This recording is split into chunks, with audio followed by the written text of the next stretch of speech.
Tu marches sur la route, tu vois quelqu'un blessé au sol. Tu t'arrêtes ou tu regardes ailleurs? Eh bien, le Samaritain, lui, n'a pas juste eu un bon cœur, il a agi. La bonté, ce n'est pas juste être gentil, c'est mettre ses mains dans les plaies du monde. Viens voir à quoi ressemble la bonté version Jésus.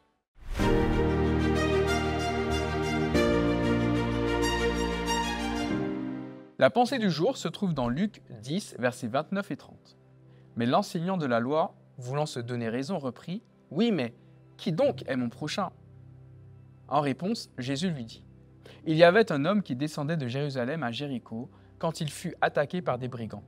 Ils lui arrachèrent ses vêtements, le rouèrent de coups et s'en allèrent, le laissant à moitié mort. » Salut, c'est Stéphane et j'espère que tu vas bien grâce à Dieu. Un docteur de la loi interroge Jésus pour savoir qui est son prochain. Jésus lui répond par une parabole. Un homme est attaqué sur la route de Jéricho et laissé à moitié mort. Un prêtre passe, puis un lévite, tous deux évitent l'homme blessé. Finalement, un samaritain, étranger, méprisé par les Juifs, s'approche. Ému de compassion, il panse les plaies du malade, le transporte sur sa monture, le conduit à une auberge et paie sa prise en charge, promettant de revenir pour couvrir d'éventuels frais supplémentaires. À la fin de l'histoire, Jésus demande « Lequel de ces trois te semble avoir été le prochain de celui qui était tombé aux mains des brigands ?» Le spécialiste répond « Celui qui a exercé la miséricorde envers lui. » Jésus conclut « Va, et toi, fais de même. » La bonté, telle qu'elle apparaît ici, n'est pas seulement un sentiment de pitié, mais une action concrète et coûteuse.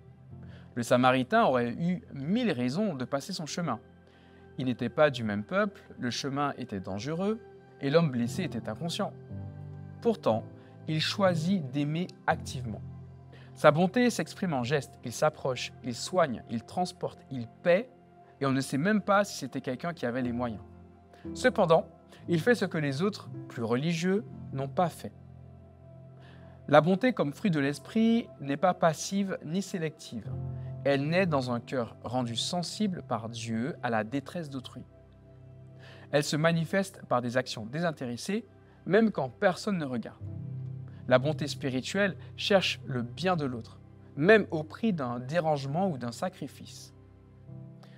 Jésus nous montre par ce récit que le véritable amour du prochain ne se mesure pas à nos belles paroles, mais à notre capacité à agir avec bienveillance, même envers ceux que nous n'aurions pas choisis naturellement.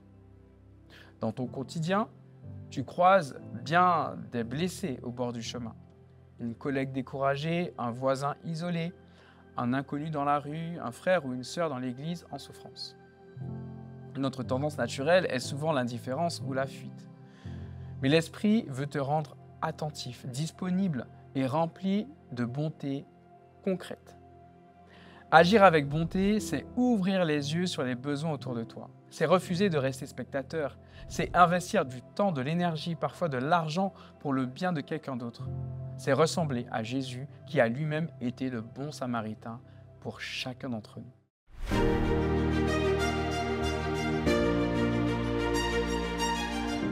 Aujourd'hui, choisis une personne dans ton entourage à qui tu peux faire du bien de façon concrète. Un appel, un repas, un service inattendu, une aide financière, une oreille attentive.